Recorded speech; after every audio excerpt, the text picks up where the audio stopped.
I'm Nancy, 48 years old. I've been living with my husband and his mother since a few years ago. Nancy, do you know where my socks are? I want to go for a walk, but I can't find them. Gwen, are you wearing two socks on your right foot? Oh, you're right. No wonder it was uncomfortable to walk. We start living with her when she is diagnosed with dementia.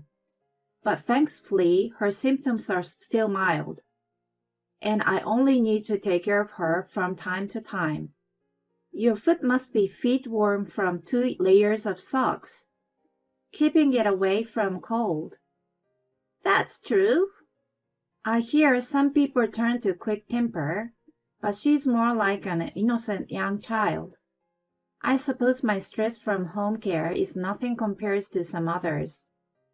Done. Let's go for a walk together.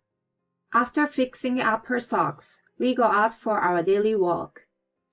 Even though her symptoms are mild, I can't let her go out alone. Since I've switched to working from home and taking care of her, I've been surprised and distracted by her absurd actions, but my days have been quite peaceful with her. By the way, I haven't seen Johnny lately. If he's misbehaving outside, I will scold him, okay? Gwen mentions at the dinner table. He's coming back tomorrow. This business trip is longer than usual. Ah, I see, business trip. I thought he was just wandering around somewhere. She sounds a bit disappointed, which makes me chuckle. Were you about to punish him? My husband Johnny is not a bad guy, but he is too laid back, which sometimes is problematic. He easily gets lost in time with work or hobbies, and he is irresponsible with money as well. I have to give him his allowance bit by bit, otherwise he spends it all at once. It's been Gwen's role to scold him every time I'm troubled. She used to be a scientist. She has a striking way of grilling Johnny with her logic, and it's entertaining to watch him unable to counter. I suppose my relationship with my mother-in-law is much more harmonious compared to some others, hence we are able to live peacefully together. In spite of that, as Gwen mentions, Johnny has been absent from home more often. He says he's working harder, as my income is reduced due to the change in my work style. But I have mixed feelings. That's because our financial status hasn't been affected since we moved in with Gwen and there is no rent to pay. I would rather have him spend more time with his mother, so I want him to come home sooner than later. He has been coming back quite late and having more business trips in these 3 months. When he's finally back this time, and I'm taking out his laundry from his suitcase, I found undershirts that I haven't seen before. Hey, where did you get these undershirts? What? He looks trivially surprised by my light-hearted question. They were in your suitcase. They didn't look like the ones I bought for you, so I was wondering. Oh yeah, I bought them. The ones you packed were old, weren't they? They were torn. Really? I packed everything new. Did you tear them? Are you sure? Maybe they were poorly made. Oh, I see. His suspicious behavior makes me skeptical. Patch, don't you think it's strange? I speak to Patch, the stray cat who has been adored by Gwen. He's now friendly with me too. Well, he only meows when I speak to him. I checked thoroughly afterward, and I smell a scent of perfume too. Is it an affair? When I rub Patch's fluffy stomach, he pats me back with his soft paw. Are you comforting me? In that case, let's investigate. Oh my God, Gwen! Were you listening? If you have a doubt, act right away. Don't worry, he's careless, so he's incapable of hiding anything. There must be pieces of evidence left behind. She chuckled. Have you already made the assumption that he's cheating? I winked at her, but I decided to hire a private detective. Of course, I'm going to prove that he's innocent. However, no way. I can't believe my eyes looking at the report. When Johnny is back from his business trip and laying on the sofa, I ask him quietly, I have an important talk with you. He seems to sense my seriousness and sits up on the sofa. Do you have something to tell me? What? He flusters, which makes me sigh deeply. Do you have something to tell me? What's going on? You have something to say, don't you? I look into his eyes just as Gwen does to him when she questions him. He looks down. I'm sorry, business trips are half lies. He keeps his head down and can't find words anymore. Who have you been seeing? Where have you been going? Well, honey. The more I question, whiter his face becomes, and his eyes shift all over the place. So you don't deny that you're going somewhere and seeing someone, right? Well, his face is distorted from discomfort. I stare at him with heaviness in my chest. Do you spoil her child? What? How do you? He's now pale as a ghost. I asked you about your undershirts the other day, right? Afterward, I went through your suitcase and noticed a slight scent of perfume, so I had you follow. I showed him a picture of him, his girlfriend, and her child smiling. I had a fling out of my drunkenness 10 years ago. As soon as I found out she was married, I never contacted her. Once he takes a plunge, he starts pouring out the details.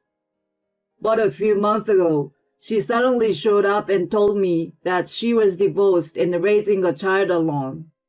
She was struggling with her life and wanted me to listen, so we went for a drink. While we were talking, we started having feelings again. But when she asked me to divorce you, I said no. I did dismiss her request. He glances up while he's telling me his excuses and keeps talking.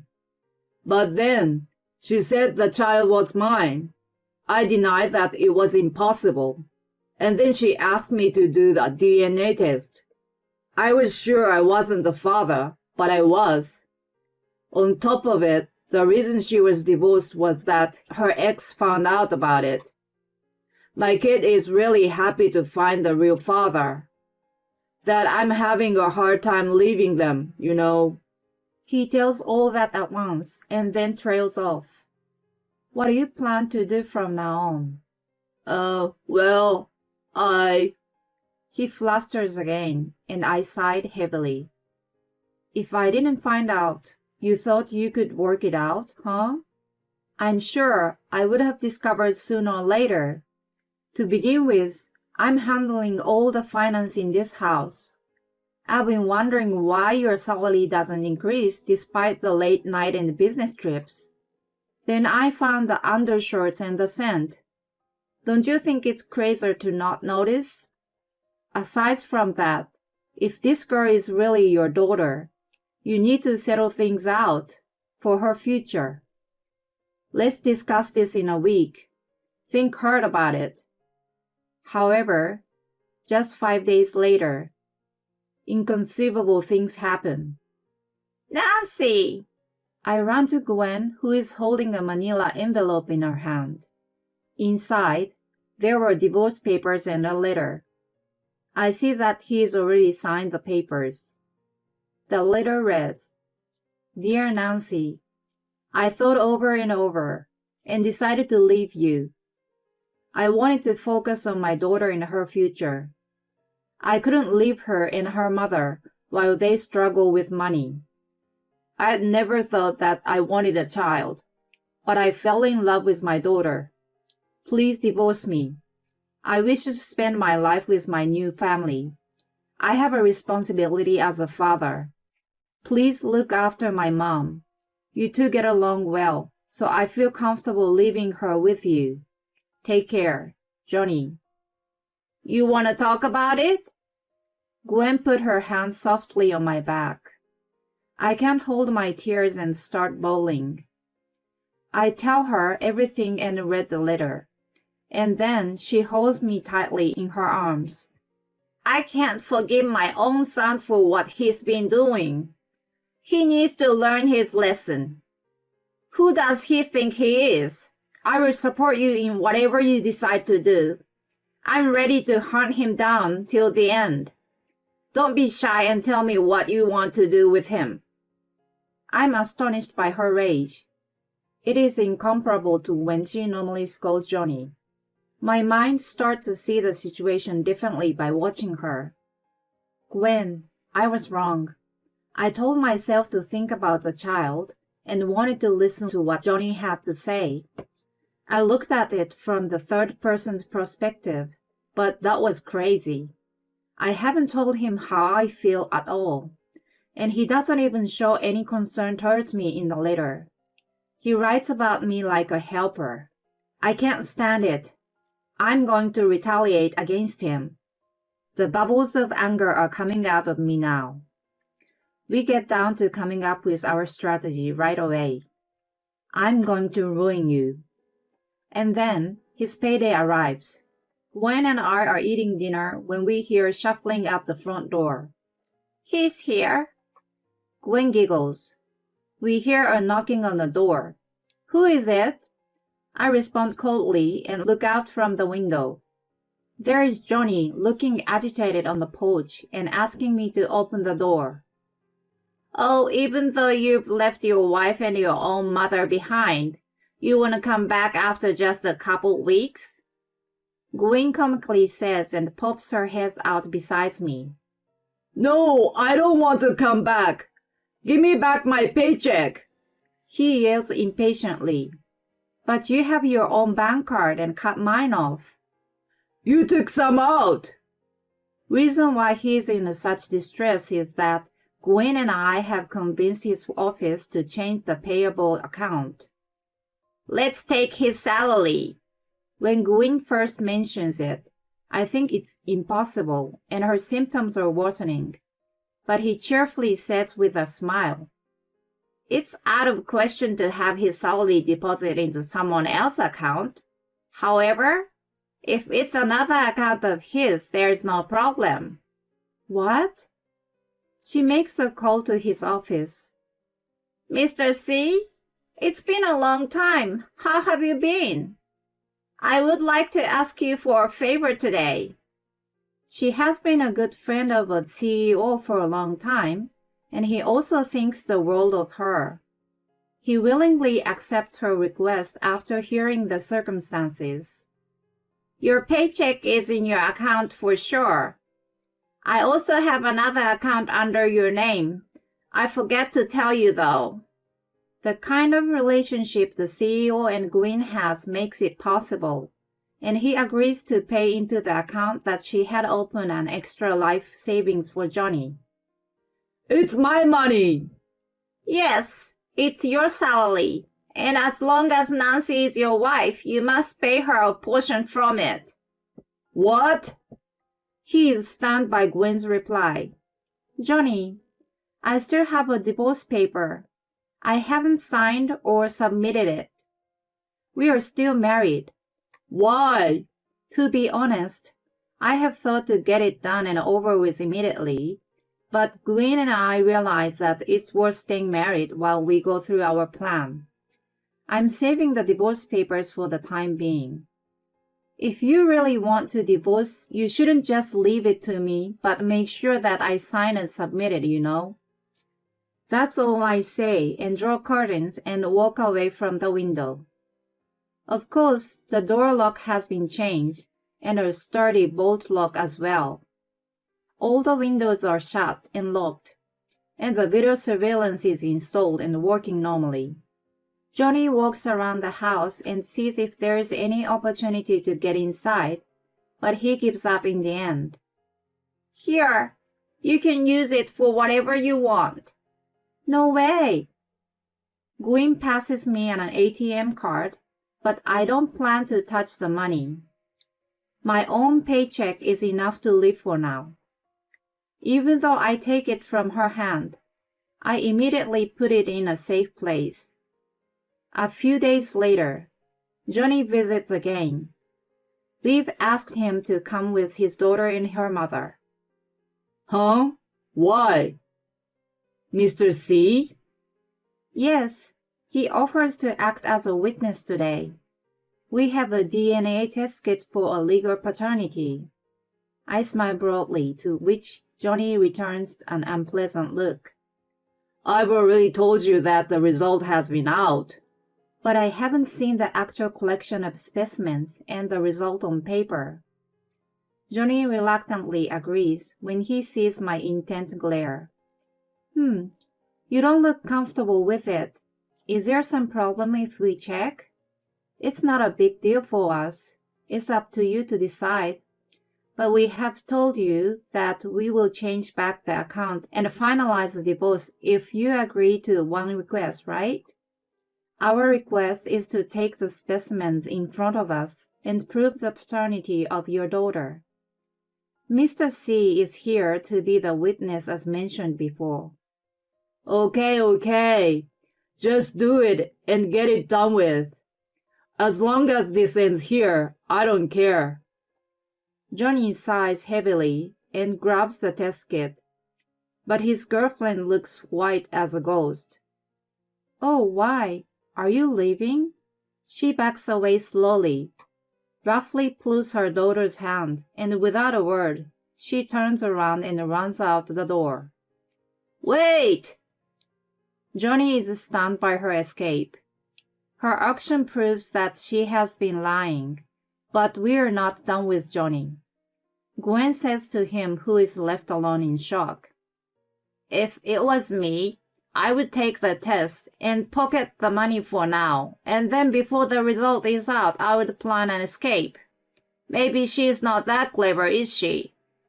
She laughs out loud, to which I make a mental note.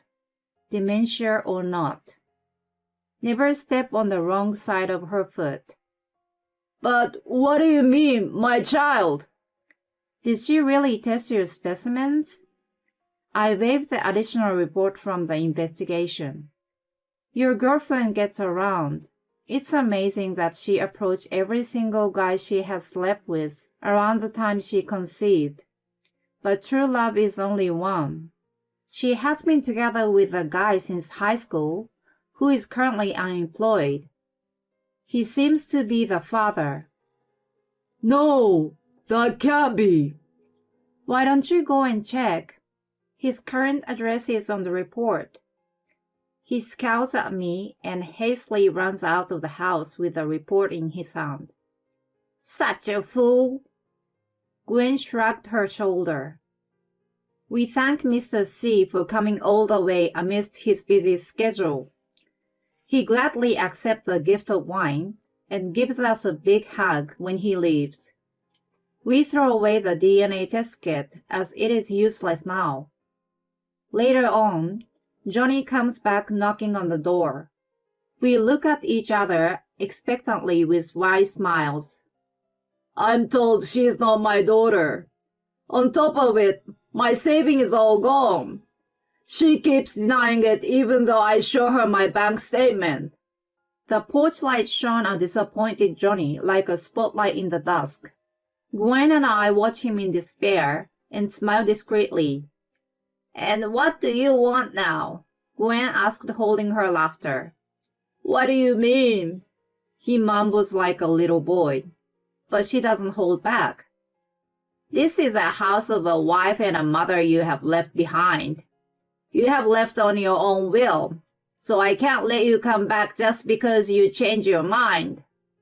Mom! Mom? Who are you calling that? We are like strangers as soon as you get divorced. Besides, I have a very precious daughter who is willing to look after me, even though I have troublesome dementia. I doubt that there is a son who can abandon his sick mother anyway. Johnny tears up with a grim look on his face. On the contrary, I tear up from the happiness of being called a precious daughter. Please take the envelope in the post and leave. The money you need for the time being is separated into smaller envelope inside. If you use it all at once, you won't last until your next paycheck. Be careful. You will get the full paycheck from next month. Nancy, you're the only one for me, after all. If you still care about me, we can restart, can't we? His face brightened up, but I have absolutely no intention to do so. That envelope is my last kindness to you. Take care of yourself. Wait, please. It was all my fault. I will never ever make the same mistake. Please forgive me. With a bang of the door, he is shut out by Gwen. After that, we sold the house and moved out. Gwen makes me her legal guardian before her dementia worsens, and I'm now able to move all the assets as I wish. Her meticulousness renews my respect for her. She has chosen to live at the residential care facility, and I have my own apartment nearby. It gives me peace of mind to be close to her. I'm back to my full-time work now. As soon as all the legal matters and the relocation were done, I finally submitted the divorce paper and demanded alimony. Gwen had forced the lawyer to collect all the money in Johnny's extra savings account, which she had opened for him, and Johnny gave up without a fight. I'm a bit sad about losing the status of her daughter-in-law, but Gwen and I will continue having a great friendship.